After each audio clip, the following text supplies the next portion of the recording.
अस्सलाम वालेकुम दोस्तों, आज मैं अपनी एक कोरियर ब्राइड का मेकअप लेकर हाज़िर हुई हूँ, जिसको मैं बहुत इजी वे में आपको सिखाऊंगी और समझाऊंगी। बगैर कुछ देर किए वीडियो की तरफ आते हैं।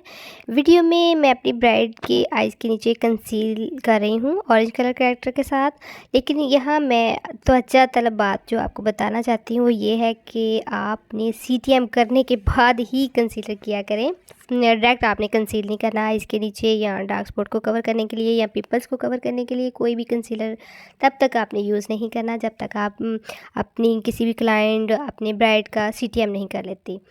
अब देखें, मैंने आपको पिछली वीडियोस में भी यही समझाती रही हूँ कि आपने डार्क स्पॉट को कवर करने के लिए हमेशा ऑरेंज कलर करेक्टर यूज़ करना है और उसके बाद आपने बेस अप्लाई करनी है। अब देखें, बेस यहाँ मैं क्रेलोन की 36 नंबर यूज़ कर रही हूँ लाइट सी क्वांटिटी लेते हुए। और इसमें जो दूसरी चीज़ मैंने ऐड की है वो डर्मा एक्स बेस है क्रिस्टाइन वालों की।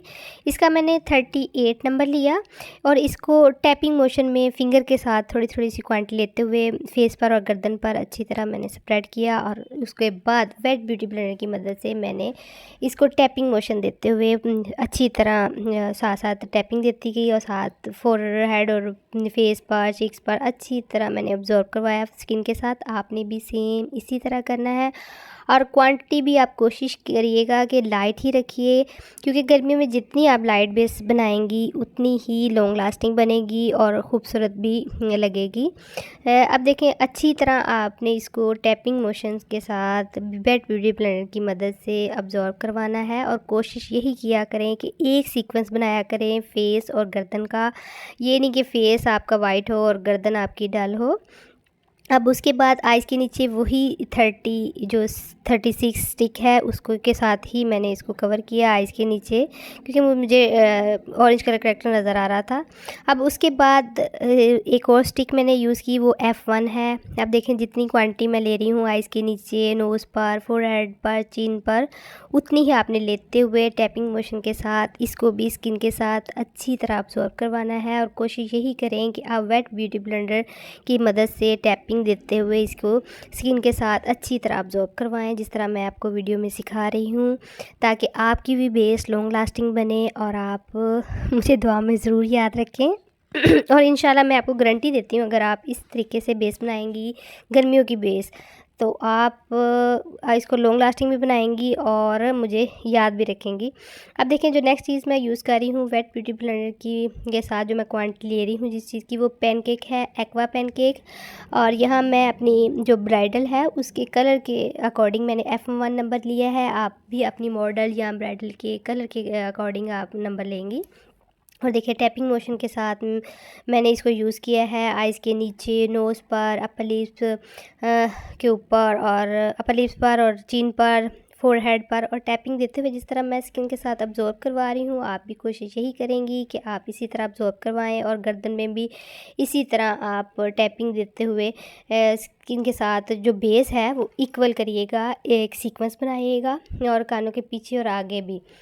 अब उसके बाद जो मेन चीज़ आपने फॉलो करनी है, इसके ऊपर मैं कॉस्मिक पैनकेक है, इंडियन कॉस्मिक पैनकेक, उसका 23 नंबर मैंने वेट ब्यूटी ब्लेंडर के साथ एक लेयर बन दी, लाइट सी लेयर, ताकि जो मेरी बेस है वो लॉक हो जाए। ये जो पैनकेक है इंडियन, इसका रिज़ल्ट बहुत ही कमाल का है। ये जो नीचे भी हमने चीज़ें लगाई और जब लास्ट ये आप पैनकेक लगा देंगी वेट पैनकेक, अब तो ये कि सवाल ही पैदा नहीं होता कि आपकी बेस ख़राब हो। और मेरी भी मॉडल जो ब्राइडल थी उसका बेस मुझे सुबह तक उन्होंने बताया कि सुबह तक बेस इसी तरह थी और बड़ा अच्छा रिज़ल्ट रहा। आप भी इसको ज़रूर फॉलो करिएगा।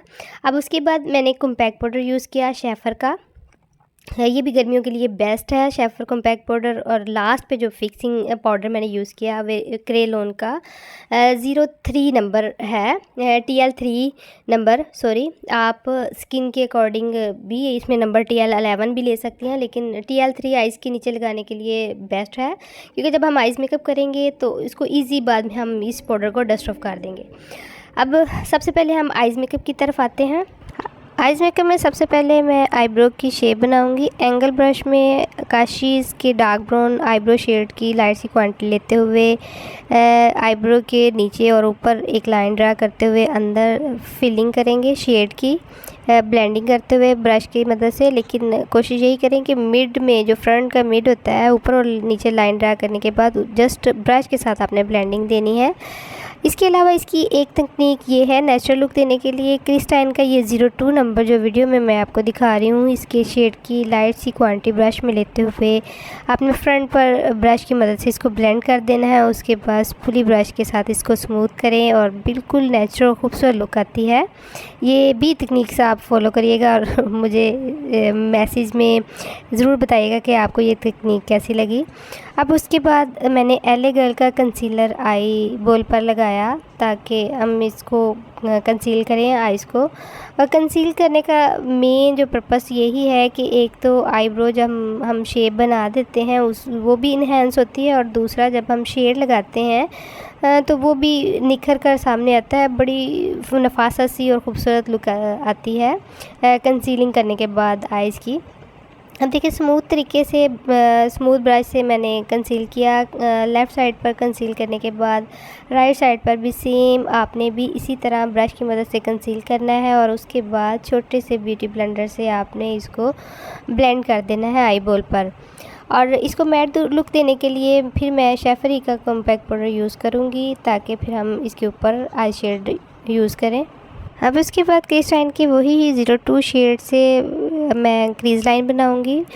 क्रिस्टाइन के छोटे ब्लेंडिंग ब्रश की मदद से क्रीज़ लाइन देखें जिस तरह मैं बना रही हूँ, साथ साथ ब्लेंडिंग करती जा रही हूँ, साथ साथ शेड की क्वांटिटी उठाते हुए क्रीज़ लाइन बनाती जा रही हूँ। लेफ़्ट साइड पर क्रीज़ लाइन बनाने के बाद राइट साइड पर भी सेम मैंने उसी तरह ब्लेंडिंग करते हुए क्रीज़ लाइन बनाई, और उसके बाद आइज़ के नीचे भी सेम उसी शेड को हमने ब्लेंड करना है ताकि एक सीक्वेंस आए और ख़ूबसूरती डबल हो जाए। क्योंकि मेरी जो ब्राइडल है उसकी आइज़ छोटी है, उसको बड़ा दिखाने के लिए ये मैं आपको अब तकनीक सिखाऊंगी। अब उसके बाद क्रिस्टाइन के ही कंटूरिंग किट 04 नंबर से, क्योंकि ये डार्क शेड है, इसको मैंने मज़ीद इन्हेंस करने के लिए क्रीज़ लाइन को डार्क शेड के साथ इसकी ब्लेंडिंग दी, पहले लाइट शेड के साथ फिर डार्क शेड के साथ, और आइज़ के नीचे भी उसी तरह ब्लेंडिंग डार्क शेड की दी। और कोशिश यही करें कि स्मूथ आप हाथ रखें। अब उसके बाद एलए गर्ल का कंसीलर मैं आई बॉल पर थोड़ा थोड़ा लाइट सी क्वांटिटी रख दूंगी और अपनी ब्राइडल को कहूँगी आप ऊपर देखें, और देखें ऊपर देखने से एक लाइन डी क्रिएट का एक हदफ हमें मिल जाता है, और स्मूथ ब्रश के साथ आपने भी सेम इसी हदफ को फॉलो करते हुए एक डी क्रिएट करनी है ताकि जो छोटी आइज़ है उसको मज़ीद इन्हेंस कर सकें और बड़ा दिखा सकें। डी क्रिएट आपने करने का तरीका यही फॉलो करेंगी तो इंशाल्लाह आप इजी वे में इसको मुकम्मल कर सकेंगी। लेफ़्ट साइड पर डी मुकम्मल करने के बाद राइट साइड पर भी आपने सेम इसी तरह कंसीलर के साथ आइज़ की डी क्रिएट करनी है। अब उसको स्मूथ करने के बाद हम शेड लगाएंगे। शेड लगाने से पहले आप कोशिश यही कीजिएगा कि छोटे ब्यूटी ब्लेंडर के साथ इस कंसीलर को अच्छी तरह आई बॉल के ऊपर स्मूथ कर लीजिएगा ताकि शेड उठकर सामने आए और स्मूथ लगे, कहीं ज़्यादा या कम ना हो कंसीलर की लगाने के बाद। अब देखें आई बॉल पर मैं शेड हमेशा आपको यही कहती हूँ कि आप फिंगर की मदद से लगाएं ताकि एक स्मूथ भी लगे, लुक और शाइन भी आए ना। मुझे ऐसे फ़ील हुआ जैसे डार्क बहुत इन्हेंस हो रहा है गोल्डन शेड, फिर मैंने वही मिस रोज़ का पहले मैंने डार्क गोल्डन शेड लगाया, लेकिन उसके ऊपर डी जहाँ मैंने क्रिएट की थी फिंगर की मदद से मैंने इसको थोड़ा डाल गोल्ड करने के लिए सिल्वर गोल्ड मिक्स शेड था उसको फिंगर की मदद से आई बॉल पर लगा दिया। और उसके बाद मैंने आउट कॉर्नर वही क्रिस्टाइन के 04 नंबर किट्स को से शेड लेते हुए उसी छोटे ब्यूटी जो ब्लेंडिंग ब्रश है क्रिस्टाइन का उसकी मदद से मैंने आउट कॉर्नर भी बनाया, और साथ साथ मैं जिस तरह देखें ब्लेंड कर रही हूँ शेड को आपने भी सेम इसी तरह ब्लेंडिंग देनी है ताकि कोई हार्श लाइन ना लगे। आउट कॉर्नर के देखें नीचे भी मैंने उसी शेड 4 नंबर जो क्रिस्टाइन का है उसकी ही नीचे भी ब्लेंडिंग दी। लेफ़्ट साइड पर शेड लगाने के बाद साथ साथ ही आप राइट साइड पर भी वही काम और उतनी क्वांटिटी में शेड लगाते जाइएगा ताकि सेम एक जैसी आइज़ बने। अब काशी की किट से मैंने थोड़ा सा ब्लैक शेड उठाते हुए मज़ीद अपनी जो ब्राइडल थी उसकी आइज़ को इन्हेंस करने के लिए आउट कॉर्नर पर मैंने डेप्थ देने के लिए आइज़ को डार्क ब्लैक कलर का शेड उठाया और उसको मैंने वो डार्क ब्राउन शेड के अंदर ब्लेंडिंग दे दी। आइज़ के नीचे मैंने ब्लैक शेड आगे तक ब्लेंडिंग दे दी उसकी, ताकि मैं एक डिफरेंट आपको आइज़ सिखा सकूं। देखिए ब्लेंडिंग की वजह से आइज़ की लुक कितनी खूबसूरत और नफासत वाली लग रही है और आइज़ भी बड़ी लगेगी। अब आउट कॉर्नर बनाने के बाद काशी की किट से मैं पीच कलर लेते हुए उस आउट कॉर्नर के आगे थोड़ा सा ब्लेंड करूँगी पीच शेड को, ताकि मेरी आइज़ मज़ीद खूबसूरत लगे। लेफ़्ट साइड पर वही क्रिस्टाइन के शेड से जिस तरह मैंने लेफ़्ट साइड पे मुकम्मल किया, राइट साइड पे भी मैं आइज़ को उसी तरह मुकम्मल करूँगी। और उसके बाद मैं ये जो शेड लगाने लगी हूँ इनर कॉर्नर पर, ये बेल्डिंग वालों का 01 नंबर है, शेड 2 in 1 है। इस शेड को मैं छोटे से ब्रश की मदद से, ब्रश को कोशिश यही करिएगा कि थोड़ा सा वेट कर लीजिएगा, उसके बाद आप शेड उठाइएगा तो शेड इंशाल्लाह जिस तरह आप वीडियो में देख रहे हैं एक तो इन्हेंस भी होगा, दूसरा शाइनी लुक भी देगा। अब इनर कॉर्नर पर लगाने के बाद आपने आइज़ के नीचे भी जिस तरह ब्रश की मदद से हाथों से आप ये हार्श लाइन ना बने, स्मूथ तरीके से आप ज़रूर ब्लेंड कर लिया करें। और उसके बाद देखें मैंने पाउडर को डस्ट ऑफ किया और अब मैं लाइनर आपको लगाना सिखाऊंगी। लाइनर यहाँ मैं जेल लाइनर लगा रही हूँ, मार्केट से आपको इजी ये मिल जाएगा और इसके लगाने का पर्पस ये है कि ये वाटरप्रूफ है और लॉन्ग लास्टिंग है।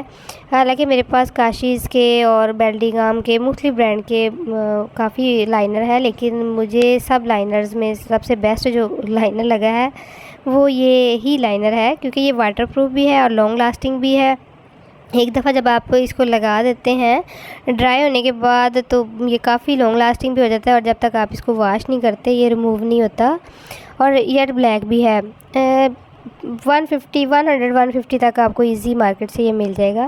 और लगाने का तरीका सेम आपने भी इसी तरह लाइनर लगाना है जिस तरह वीडियो में मैं आपको सिखा रही हूँ, कोई मुश्किल नहीं है। इंशाल्लाह सेपरेट वीडियो भी लाइनर के बारे में मैं आपके लिए ज़रूर बनाऊँगी, लेकिन आप यहाँ भी लाइनर लगाते हुए मुझे आप अगर फॉलो करेंगे तो इंशाल्लाह आप भी ईजी वे में लाइनर लगा सकेंगे। अच्छा, ये जो मैं जेल लाइनर लगा रही हूँ इसके साथ ब्रश सेपरेट भी मिल जाता है, छोटा सा वो होता है एंगल ब्रश की शेप का होता है, लेकिन यहाँ जो मैं जिस ब्रश के साथ ये लाइनर लगा रही हूँ वो सेपरेट ब्रश आम मार्केट से मिल जाता है, ताकि मैं स्मूथ तरीके से इसको मुकम्मल कर सकूँ।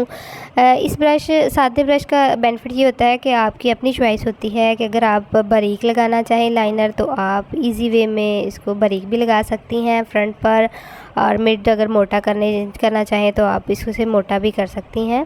लाइनर डिफरेंट शेप्स के भी होते हैं, इंशाल्लाह उस पर भी मज़ीद आगे जाकर मैं ज़रूर वीडियो बनाऊंगी, लेकिन फिर मैं यहाँ आपको ये याद करवाती चलूँ कि आप कोशिश यही किया करें कि चीज़ को, जो तकनीक को मैं आपको सिखाती हूँ उसको ज़रूर फॉलो किया करें और मुझे बताया करें कि आपने इसे जो फ़ायदा लिया तो आपको कैसा महसूस हुआ। और उसके बाद मैं मस्कारा, बोब वालों का मस्कारा लगा रही हूँ।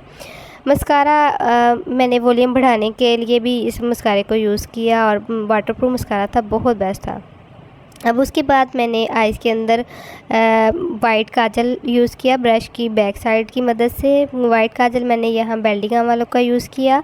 काशी के काजल भी अच्छे हैं, लेकिन यहाँ मैंने बेल्डिंगम का यूज़ किया। बेल्डिंगम का भी काजल नो डाउट बहुत ही अच्छा है। अब काजल लगाने के बाद मैंने आईलैशेस लगाई। आईलैशेस यहाँ जो मैंने लगाई वो जैज़ी वालों की हैं। जैज़ी वालों की भी आईलैशेस बहुत बेस्ट हैं, लेकिन यहाँ मैंने आईलैशेस पे जो गम लगाई है वो क्रिस्टाइन वालों की ब्लैक गम है। क्रिस्टाइन वालों की गम बहुत ही अच्छी है और लॉन्ग लास्टिंग है।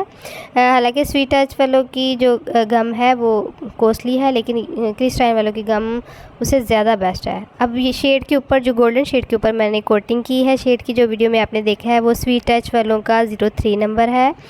अब उसके बाद मैं कंटूरिंग कर रही हूँ वही 02 नंबर से क्रिस्टाइन के, और आइज़ के आप देख रहे होंगे, सॉरी, ना कान के लीड तक मैंने वो जिस तरह कंटूरिंग की, और ब्रश को आगे से पकड़ते हुए नोज़ की भी मैंने उसी ब्रश के साथ कंटूरिंग की। और आइज़ के इनर पर जो मैं लगा रही हूँ शेड, वो हैंग फैंग वालों का सिल्वर शेड है, ताकि मेरी जो ब्राइडल है उसकी आइज़ इन्हेंस हो सके। और इसी के बाद फिर मैं डस्ट ऑफ कर दूंगी ब्रश की मदद से जो पाउडर और कम्पैक्ट पाउडर एक्स्ट्रा होगा, ताकि मेरी जो बेस है वो स्मूथ हो सके। और यहाँ जो मैं तकनीक आपको स्टिक आप देख रहे हैं, आइस के नीचे पानी बार बार निकलने से वो जो बेस आपकी थोड़ी सी स्लिप भी हो जाएगी। आपने करना तकनीक यहाँ ये फॉलो करनी है कि आपने स्टिक हाथों की फिंगर की मदद से लेते हुए लाइट लाइट से टैपिंग करनी है, और उसके ऊपर आपने कॉम्पैक्ट पाउडर लगा देना है। तो इंशाल्लाह आप अगर वहाँ से अगर थोड़ी सी भी बेस स्लिप हो तो वो आप इसको कवर कर सकते हैं, या शेड लाइनर लगा गिर जाए, या कोई भी चीज़ आपकी गिरती है और शेड भी गिरे या बेस स्लिप हो, तो आप इसको इस तरह कवर कर सकते हैं। अब उसके बाद मैं ब्लश ऑन लगाऊंगी। ब्लश ऑन लगाने के बाद मैंने हाइलाइटर लगाया, और हाइलाइटर के बाद लिपस्टिक लगाने से मेरी ब्राइडल मुकम्मल होगी। हाइलाइटर यहाँ मैंने काशी ही की कंपनी का लगाया 02 नंबर, और जो लिप ग्लोज़ मैं यहाँ लगा रही हूँ वो मिस रोज़ का 07 नंबर है। इस तरह की मज़ीद इन्फॉर्मेटिव वीडियो देखने के लिए आप मेरे चैनल के साथ जुड़े रहें, और मैं एंड पर यही कहूँगी कि आप मुझे दुआओं में ज़रूर याद रखा करें, और इंशाल्लाह मैं आपके लिए इस तरह बल्कि इससे भी डिफरेंट वीडियो बनाती रहूँगी, ताकि आप इससे फ़ायदा हासिल करें और मुझे दुआओं में याद रखें। अल्लाह।